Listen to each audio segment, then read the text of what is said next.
What are your favorite looking modern games? Both graphics and visual design. The retro modern looking games. They gave the HD to the Star Ocean, the Second Story R, Octopath Traveler 1 and 2, Eiyuden Chronicle, the ones that look retro. Now there are others that are like really good looking. Like as in really modern. I'll be completely honest, Persona 3 Reload looks bonkers. I love how it looks. I love what they did with the dungeons, with the characters, with everything, you know. Sure, I think some people were saying that the girls look a little bit flat.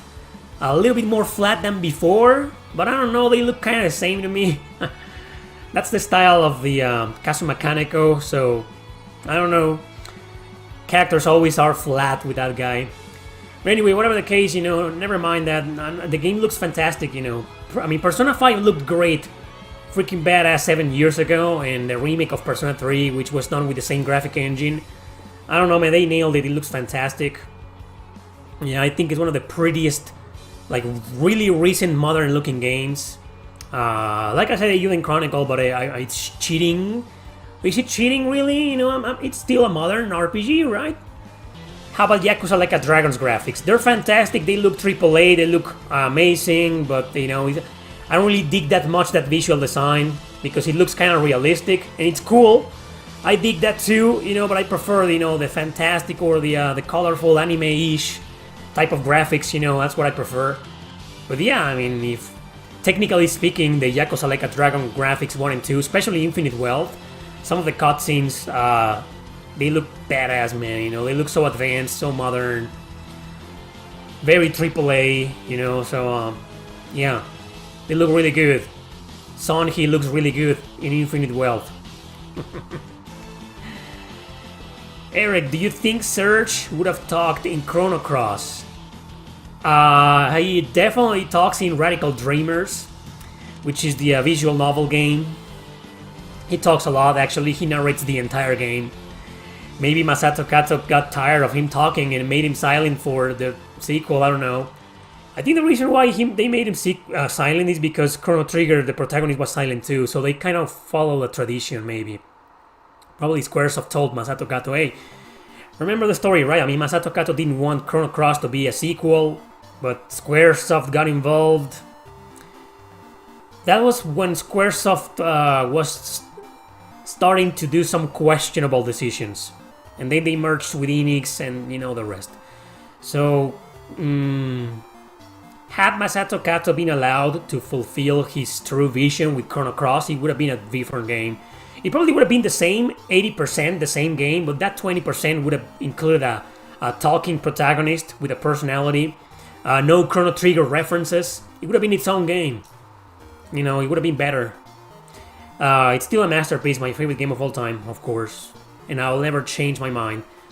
But Surge could have been a talking protagonist, definitely.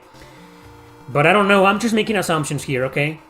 I'm not saying this is exactly what happened.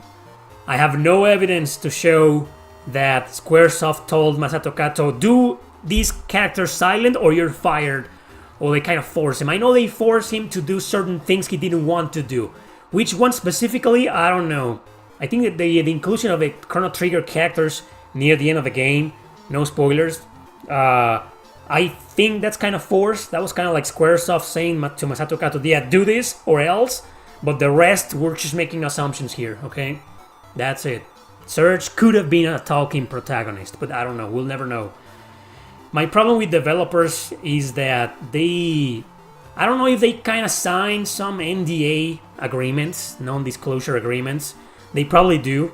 But sometimes when you ask them something, it's like they don't want to say anything, or they give you their runabout answer, or their answers are pretty vague.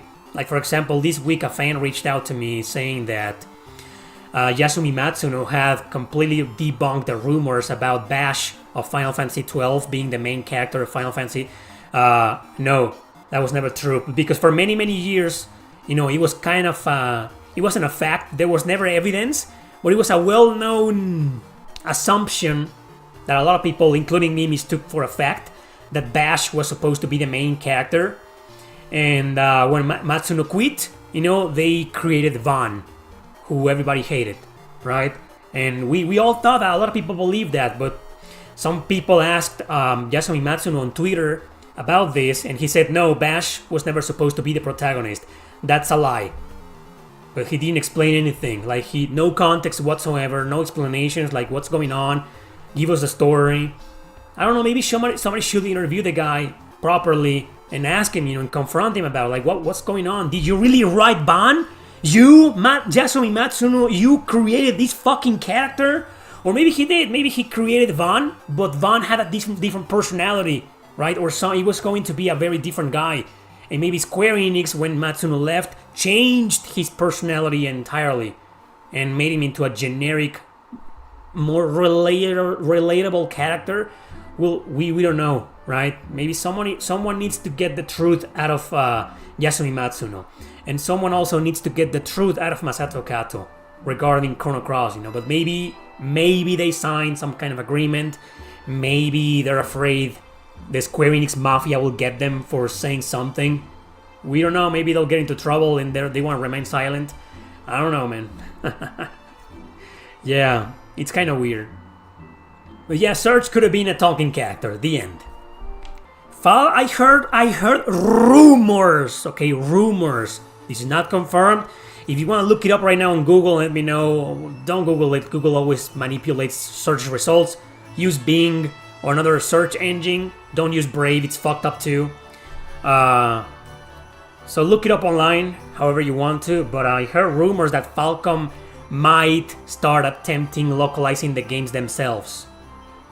I don't know if that's true. I also heard a rumor about Rabbit and Bear Studios. They were going to translate the game Eiyuden Chronicle themselves to English. They're going to do something about the translation, but those are just rumors. And the Rabbit and Bear Studios rumor happened months ago, and we haven't heard anything. And I don't want to be pessimistic, but I think it's a lie. And the Falcom rumor might be true. Like, I don't know. But if it is, hopefully.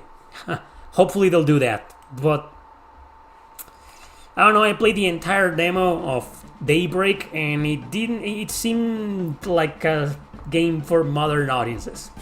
Even without the translation. Anyway, so, and the demo is quite long. It's just like the prologue and the first chapter complete, right? And that was enough for me to notice that, yeah, the game's a bit modernized, even in Japan. What's your opinion about the character A and B controversy? We already talked about that. I think it's bullshit. I've seen other games before. I think I remember playing one called what was it? Adventure. I could be wrong though, but I think it's called Adventure Academia. I've only talked about that game once because fuck that game. It isn't bad, you know. It's decent, you know, but I only played for like 3 hours and quit, and I was like, fuck this game. I'm never playing this again. And it also has that like type, when you create a character, it's like type A or type B, and I'm like, what? What the fuck, man? Type A or type B? All the type C's in this world are going to get offended, and eventually you'll see a type C. Mark my words. Anyway, yes, it's fucking bullshit. Square Enix is full of shit, man. Nothing coming out of those guys surprises me anymore. It's like, oh, there's a controversy. What? This company has been complete and utter trash for many fucking years, man. Whatever they do, I mean, are you really surprised they're doing this? Man, Dragon Quest 12 is gonna be some kind of political crap. I can guarantee you that. I have lost all hope for that game. Toriyama is gone. Sugiyama is gone. The original guy who was going to be the director quit. Come on, I don't have any hopes for Dragon Quest 12 anyway. And I had hopes for these remasters, for these remakes. Dragon Quest 1, 2, and 3. But now we can clearly see that even remakes and remasters are being completely ruined by the Mafia. So there you go. Wonky Designs got banned from Game Arts works because of the liberties taken. Well, imagine when companies back then took a stance against localization teams. That's what a lot of developers should do nowadays, and I've been saying this for a long time, for several months, that we can bitch all we want and nothing's gonna change unless developers themselves take a stance. Take a stand. Developers are the ones who need to step up and give the middle finger to localizations and translators and tell them, fuck you, man. We're not gonna let you politicize my translation, my script, my story. Fuck you, go fuck yourself. We're translating these ourselves. Maybe they should do some kind of Kickstarter, man. Rabbit and Bear Studios should have done like an extra Kickstarter for the translation. Like, why bother with a fucking evil publisher, man? It's just... And it seems Yuji Horii doesn't have any control over the Dragon Quest games now. Why am I not surprised? He's so old, man. He should just fucking retire. That way people will still respect him. If he keeps working for the company and these remakes are released with that localization and then Dragon Quest 12 ends up being utter garbage, political garbage, people are not gonna respect the guy anymore. He should quit when he can. Right now. Right now is a good time for Yuji Horii to leave that evil company, man. Do you ever get gaming burnout? No. I've never gotten gaming burnout. I may have gotten a very small RPG burnout, but whenever that happens, I just switch to a different genre for like an entire week maybe or a few days, and I'm back in action, right? I've never experienced like complete RPG burnout or hell, gaming burnout. Never in my life. Never. Maybe when I was 17 years old, I got so into movies and I wanted to be a writer. I wanted to be an actor. I started working in Blockbuster. And it was... I kind of stayed away from video games, but not because I was burned out, but because, I just got very interested in other stuff. And I only had a Super Nintendo back then. And everybody else had the PS1, or most people had the PS2 already. And I was stuck with the Super Nintendo and just a few games that I had played over and over again. So yeah, I lost interest, but I never would have gotten video game burnout had I owned a PS1 when it came out, a PS2 when it came out. I jumped late into a lot of consoles. I got my look, since the Super Nintendo, since the NES. I mean, I was born in 1985. The NES came out in 1985, but we never got a single video game console until 1990 when my aunt... Her kids, my cousins, didn't want the NES anymore, so she gifted the NES to us. Everybody had the Super Nintendo in 1991, and me, my brother, and my sister, for the first time ever, we had the NES. And then a year later, we got the Game Boy. And the Genesis was out, Super Nintendo, the console wars were out, everybody was talking about that, and I was just with my Game Boy, my Tiger Electronics, Bart Simpson's games, and... the freaking NES. And then when I was 10 years old in 1995, another aunt she gave us the Super Nintendo because my cousin got the Nintendo 64 and she told him, oh, you want the 64? You're gonna have to get rid of the Super Nintendo because they're kind of rich. They gave us a Super Nintendo console for free with a few games. So you see, everybody had the PlayStation, everybody had the Sega Saturn. Well, no, nobody fucking had the Sega Saturn in North America. At least not in Mexico. Everybody had the PlayStation, and me and my siblings, for the first time, we got the Super Nintendo. And then, when I was 20 years old, we're talking about 2005, the PlayStation 2 was out, the PS3 was around the corner, and I got my PS1. So, you see, we're a fucked up history, right? Do you feel sorry for me? Please feel sorry for me. By all means, feel sorry for me. Anyway, yeah, I was always jumping late into consoles, and I'm not done yet. Well, thankfully, I got the PS2 the next year. I was like, I gotta get the PS2. So 1 year later, when I was 21, I got my PS2 with my own money. PS1 I bought with my own money too. Used. A friend sold it to me because he wanted to buy the Xbox. The original Xbox. And I went with him. I'll never forget that, He sold me the PS1 with 2 controllers, 2 memory cards, and a crap ton of pirated copies. And with that money I went with him and he bought the Xbox. And then, exactly like less than a year later, or probably exactly 1 year later, in 2006 I got my PlayStation 2, and they were fairly cheap because the PlayStation 3 was kind of around the corner, or was it out already? I don't even remember. PSP was out, You know, Nintendo DS was out, you know, and I didn't have my Game Boy anymore. I don't know what happened to my Game Boy. I have no idea what happened to my Game Boy. My NES, I do remember, it stopped working. No matter how hard I tried to make it work again, it stopped working, so I sold it. My Super Nintendo, my mom donated my Super Nintendo to an orphanage. Lucky kids, yeah. But it was for a good intention, right? But it still hurts nowadays. She gave up my Super Nintendo. To an orphanage, at least. Okay, it wasn't that bad. My PS1, I sold it out of necessity. I was broke. I was fucking broke back then, so I sold a lot of things, including my PS1. But I still have my PS2, my PS3, my PS4, and everything else that I bought since then. When did I get my PS3, you ask? I know nobody asked, but that's the end of the story. No, it's not the end of the story. Actually, it's not. I got my PlayStation 3 in 2015. I was a reseller. I have been reselling for years, and I have had some PS3s before for sale, but I sold them because, you know, I was a reseller. That's what I did for a living back then. But one day I just couldn't resist. I was like, I gotta buy a PS3 for myself, goddammit. It's been like almost 10 years since the console was out. The PS4 was out. So, okay, I got my PS3. And Tales of Exilia was the first one that I played. The first game that I played. And then jumped to 2019, man. And I got my PS4 at the very end of 2019. It was a gift. Man, like 6 years after the console was released. And then the Switch, same year, 2000, no. Wait a second, no.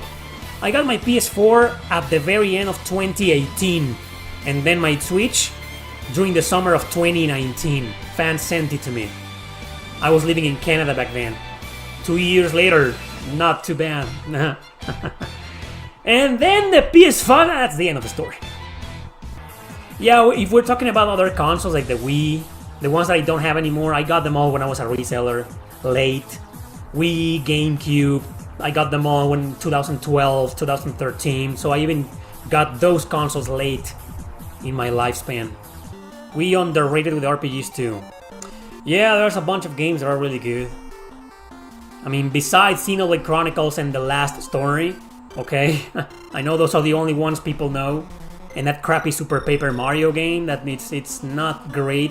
It's not bad, it's just bad. You know, but yeah, Arc Rise Fantasia is there, great game. Tales of Symphonia 2, go fuck yourselves, I don't give a shit. I fucking love it. Fire Emblem Radiant Dawn, that's my favorite, amazing sequel, one of the best sequels of all time.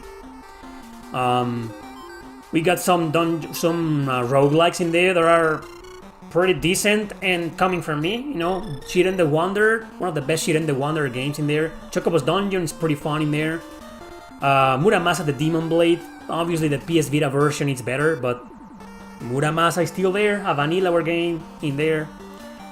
Yeah, there's others really obscure games that are kind of worth checking out. Spectrope's Origins, well, it was published by Disney, and fuck Disney with a passion, so fuck them. What else is there? Opuna, it's kind of weird. Little King Story is kind of weird. I never could get into it. Never got into it. It's a real-time strategy RPG. Kind of weird. I like it. I like its ideas, but no, something turned me off. Pandora's Tower, great game. I hated the motion controls though. Never finished that game, but it's a great game. If you can stand the motion controls, that's a great game. Anyway. So, and a bunch of Final Fantasy spin-offs, and they're all kind of mediocre. How about this? Go and watch my tier list videos, and every single JRPG that you find on the C, on the C, that's pretty much games that are not bad, they're good, but not great. That's the definition of the C letter in the tier list videos. That the games aren't bad, they're just not great. People usually don't care about those. People pay more attention to the ones on the B, A, and S. Especially A and S. But everything from C and below, they don't care. And that's a bad thing because, you know, what if one of those C tier games, what if it's great for you? I mean, yeah, I don't think it's great, but what if you play it and wow, I mean, that's why often I still do this nowadays, you know, I often include some of those games in my videos. Because even though I don't think they're great, people might find them great. You know, some of the games that I found some of the worst of all time, you know, people love them. You know, I fucking hate Final Fantasy X too. And that's an S for a lot of people, an A game for a lot of people. You know, Resonance of Fate, The Last Remnant, you know, Tracia. No, Tracia, no. No fucking way. There's no human being on this planet that thinks Tracia is a good game. That's fucked up, man. Final Fantasy X-2, I respect. Resonance of Fate, Last Remnant. Tracia, no, man. I have a couple of numbers for a few therapists out there. Send me an email and I'll send them to you. Because if you like Tracia, there's something wrong with you. No way, Julie. No fucking way. No fucking way. Really? Really, Julie? You like Tracia? You did...